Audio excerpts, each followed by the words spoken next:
Hello, hello. Today we will see how to break into the international market with your music projects. First of all, use your social media, YouTube, and Spotify insights to read your audience and understand which is the market where you perform better in the present moment. This operation can be repeated every year to calculate new actions and effort and open new markets. My advice is to establish yourself in your own home before starting performing abroad if your project is new. Why so? Because touring is not just about performing some shows, but it's manufacturing an additional level of blocks you're using to build the wonderful stair of your career. For example, let's say Beyonce in the homecoming concert at Coachella that she did a few years ago. She planned everything to get the best out of this great event. She was coming back home after months not showing up, and this has been a very big event for her that she's been recording every moment of the behind the scenes, the production of the show, the design of the show, and then she made a documentary out of it that she sold to Netflix. So you can see that she had a whole plan in mind since months before the event. And this is the way you do everything for your career, the strategy. Okay, so maybe you're not Beyonce yet, but keep these rules in mind because the same rules apply to everyone. Your home is your crowd. Set up your goals and take action according to them. Your hardcore fan base is made by those that first started following and supporting you, so don't leave them behind but reward them. And when you tour international, always go back home and take care of your local crowd. So now let's look what it really means breaking into the international market. It means that the international market is made by so many smaller markets, and every small market has its own regional market. So it's very strategic to to learn about how each one of the market works as a region and as per dynamics. Okay, because for example, breaking into the European market means learning about how the Italian market works, the Dutch market works, the Danish market works, the Belgic market works, etc. And as we saw in the other lesson, they all have different timelines of how they work during the year. Same thing means for the North America. There are different regions, and everyone works according to different groups and different timelines, and but they are quite organized. They have consortium, and they have groups that do the block, what is called the block booking. Block booking is a very interesting concept that some promoters do, and basically they work together in group in order to be able to book the same bands inside their circuits in order for the bands to make it sustainable to be on tour in the specific region, and for the promoters as well to be able to book the same band from abroad.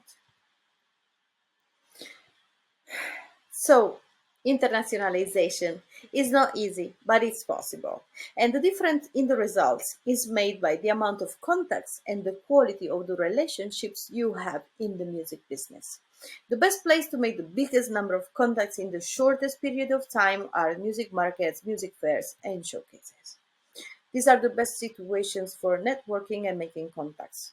Um, how to maximize your presence is a list of do's and don'ts that we are going to see later. But first, this is the general structure of the event. You have business meetings during the day, usually in the booth stand area, panels, educational, where people share about topics, and showcases in the afternoon and night. So when you participate to a market, choose your focus. You have to focus on a goal and work for that. Of course, connect with as many people as possible, but remember your goal, which means your goal is to tour a specific market to get to know as much as possible about that region or that country. So For your meetings, select a group of buyers that can block book you, as we were saying before, and which means they are from the same area, the same country, and their events are more or less in the same period. Good thing in these events is that the commercial area where the booths and you can find the booths, they are divided per region, and each region is representative of the whole music system. So if you go in there, you will be easily connected with all the professionals of that area: agents, festivals, musicians, producers, labels, etc. etc. If you are in the first stages of the internationalization of your project, my advice is to use geographic proximity as a filter to select your meetings.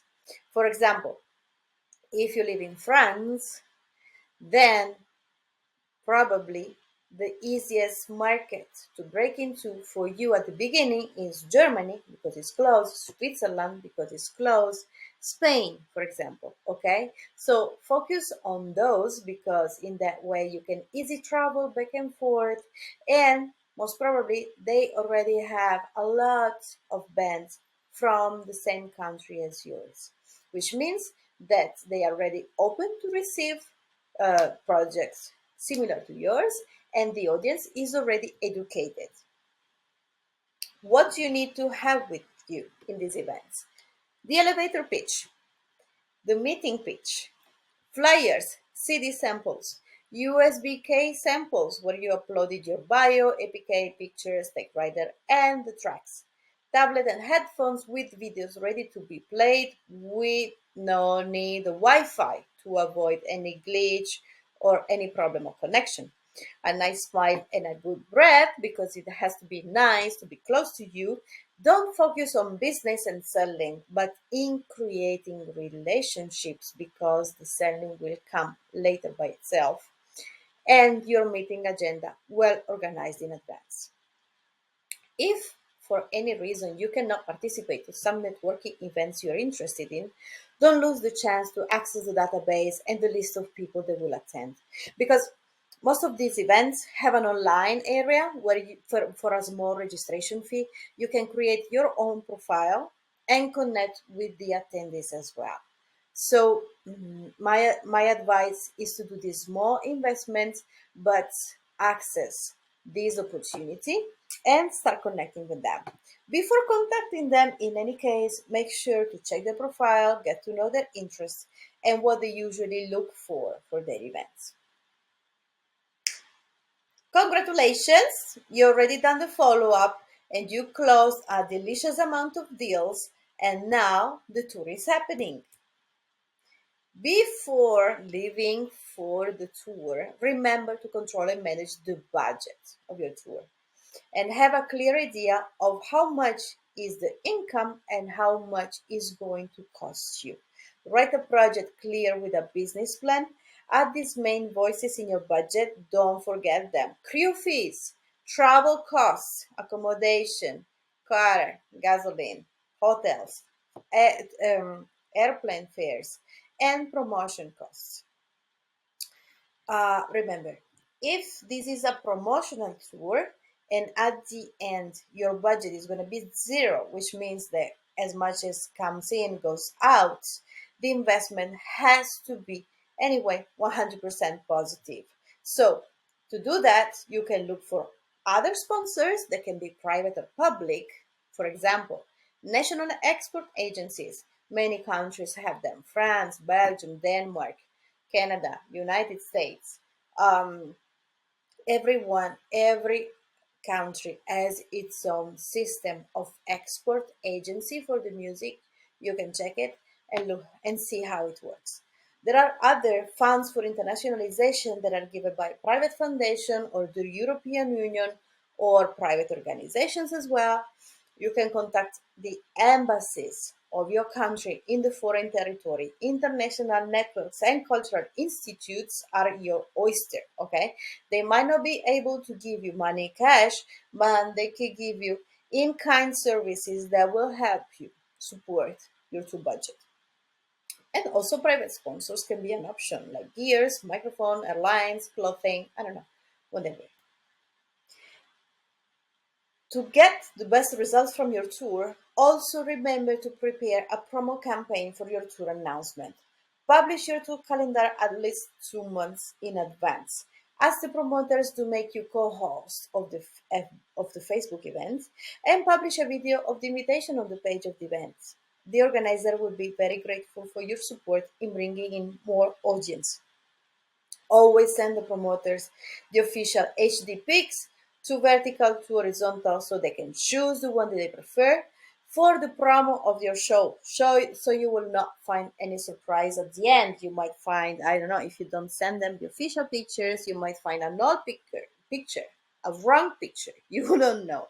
So send them, help them solve this issue, and help yourself, because at the end of your tour you will have a wonderful review folder of your experience. Send the promoters your short bio, 5 lines maximum, and a press release they can use. Tell them you're interested and available for interviews in person or at the phone during the days of the shows. Hire a local press office if you can, so you can optimize your presence in there. Record and take pictures of the moments on stage and backstage, as well as on the road. This is going to work very well for your archive, and you'll be happy to use it for several months after the tour is finished. Once you go back home, make a homecoming party for your people. Remember that in this business, every move is strategic. After the first tour abroad, reduce the number of shows in your hometown to increase the demand. In this way, you will be able to make bigger events, charge more at the door, and attract more audience. Being always available is counterproductive for your reputation. And most important of all, make every presence and live event special, unique, and memorable. That's all for today. Thank you for your attention. Bye.